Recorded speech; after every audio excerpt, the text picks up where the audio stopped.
जिल्हा अध्यक्षांच्या कार्यक्रम निवडी संदर्भात होत असलेल्या कार्यक्रमाच्या निमित्ताने उपस्थित असलेले राज्याचे सर्व पदाधिकारी, आता कोणाचाही नामोल्लेख करत नाही, त्याप्रमाणे जिल्हा अध्यक्ष किंवा त्यांचे सर्व सहकारी, त्याप्रमाणे तालुका अध्यक्ष आणि उपस्थित सर्व पोलीस पाटील बंधू आणि भगिनी, खरं तर गेली 4-5 महिन्यापासून आपण हा सनद देण्याच्या कार्यक्रमाचं नियोजन पुढं मागं होत गेलं.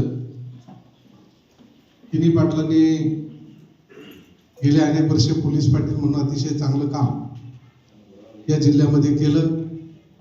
एक सर्वसाधारण व्यक्तिमत्व, परंतु सर्वच लोकांना बरोबर घेण्याची पद्धत, त्यामुळे अनेक वर्ष जिल्हाध्यक्ष म्हणून त्यांनी काम केलं. खरं तर 4-5 दिवसापूर्वी माझा फोन झाला, त्यांची तब्येत सध्या बरोबर नाही आणि त्यामुळं ते कार्यक्रमाला सुद्धा उपस्थित राहू शकले नाही. आणि चांगलं काम करणारं व्यक्तिमत्व रिटायर झाल्यानंतर सुद्धा बरेच दिवस त्यांनी अध्यक्ष म्हणून काम केलं. आणि त्याच पद्धतीने त्याच तोलामोलाचे मुकुंदजी भोगाडे हे आज या ठिकाणी जिल्हाध्यक्ष होतात. एक शांत, संयमी आणि कर्तृत्ववान नेतृत्व उभं राहिल्यानंतर लोक बरोबर राहतात.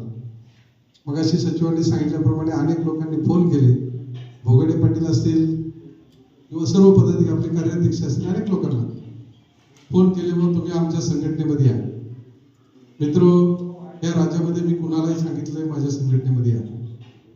ज्याला माझं काम चांगलं वाटत असेल त्यांनी माझ्याबरोबर राहावं, ही माझी अपेक्षा आहे. कारण ज्यावेळेस 300 रुपये मानधन होतं, त्याच्यानंतर 500 झालं आणि 500 झाल्यानंतर 800 ज्यावेळेस मानधन झालं, त्यावेळेपासून आम्ही काम करणारे सर्व मंडळी आहेत. सन्माननीय राज्याचे माजी राज्याध्यक्ष किंवा आपल्या सर्वांचे मार्गदर्शक भिकाजीराव पाटील यांनी संघटना उभी केली, प्रत्येक गावामध्ये गेले, पत्रव्यवहार केला, लोकांना एकत्र करण्याचं काम केलं. त्यावेळेस मीडिया नव्हता. मीडियाचे 2 फायदे आहेत. काही मीडियामध्ये खोट्या अफवा पसरवल्या जातात, काही ठिकाणी खरंही दाखवलं जातं. पूर्वी लोक मुंबईला आलं म्हटलं तरी लोक म्हणायचे गेले असतील, आता मंत्रालयात गेल्यावर तिथला फोटो असल्याशिवाय कळत नाही हा मुंबईत आहे. म्हणजे आता मीडियामुळं सर्व माहिती सर्वांना होत असते. खरं तर या गाव कामगार संघाच्या माध्यमातून गेली अनेक वर्ष आपण काम करत असताना कोरोनाच्या कालखंडामध्ये जवळजवळ 60-65 पोलीस पाटील आपले मृत्युमुखी पडले. त्यावेळेला अनिलजी देशमुख साहेब गृहमंत्री होते. आणि आम्ही ज्यावेळेला गेलो, सांगितलं, साहेब, जर पोलिसांना तुम्ही सानुग्रह अनुदान देत असाल किंवा सर्वच कर्मचाऱ्यांना राज्य सरकारच्या सानुग्रह अनुदान देत असाल, तर प्रत्यक्षामध्ये रस्त्यावर उभा राहून कोरोनाचा कालखंड पेलणारे व्यक्तिमत्व म्हणून पोलीस पाटील होता. आणि मग त्याला त्याच्यामध्ये घ्यावं अशी आपण संघाच्या वतीने भूमिका मांडली आणि त्यामध्ये त्या पोलीस पाटलाला घेण्यात आलं.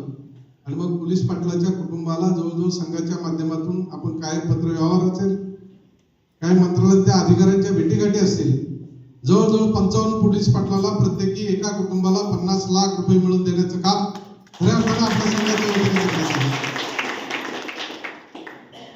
होता.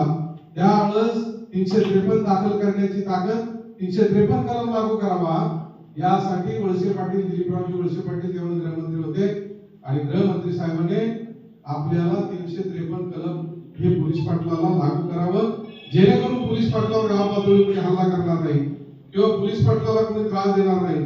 आणि त्यावेळेपासून 353 ज्यावेळेस व्हायला लागले, त्यावेळेपासून अनेक लोकांना आपली सुद्धा भीती वाटू लागलेली आहे की पाटलाला जर सरकारी कामात अडथळा केल्याच्या माध्यमातून जर आपण केस झाली तर 353 दाखल होऊ शकतो.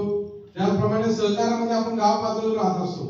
गावामध्ये अनेक संस्था असतात, दूध डेअरी असेल, बस संस्था असेल किंवा विविध काही सहकारी सोसायटी असेल. या सर्व संस्थांमध्ये पोलीस पाटलाला कुठेतरी प्रतिनिधित्व देण्यासाठी आपण लढा दिला आणि पोलीस पाटलाला सहकारामध्ये उभं राहण्याचा कायदा शासनाकडून मान्य करून घेतला. ज्यावेळेस 6,500 मानधन झालं, त्यावेळेस आपण मुंबईला मोठा मेळावा घेतला, मोर्चा काढला आणि 6,500 रुपये मानधन करून घेण्याची ताकद आपण ठेवली. आपण सर्वजण त्यावेळेस पाठीमागे उभा होता आणि 6,500 मानधन झाल्यानंतर पुन्हा 4 वर्ष वर्षामध्ये 4.5 वर्षामध्ये नागपूरला आपण जाऊन 22,000 लोक घेऊन त्या ठिकाणी मोठा मोर्चा काढला आणि त्याचं फलित म्हणून मुंबईत आपल्याला ज्या 15,000 रुपये मानधन व्हायचं होतं मित्र, 11 तारखेला कॅबिनेट होती आणि 11 तारखेच्या कॅबिनेट मध्ये पोलीस पाटलाचं मानधन वाढणार अशी त्या ठिकाणी घोषणा झाली होती आणि 11 तारखेला मात्र आपल्या हातात निराशा आली. त्यावेळेस सुनेत्राताई ह्या गावी होत्या. आम्ही सर्व बारामतीची काही मंडळी आम्ही सगळे भेटलो आणि तिथून दादांना फोन केला. दादाने सांगितलं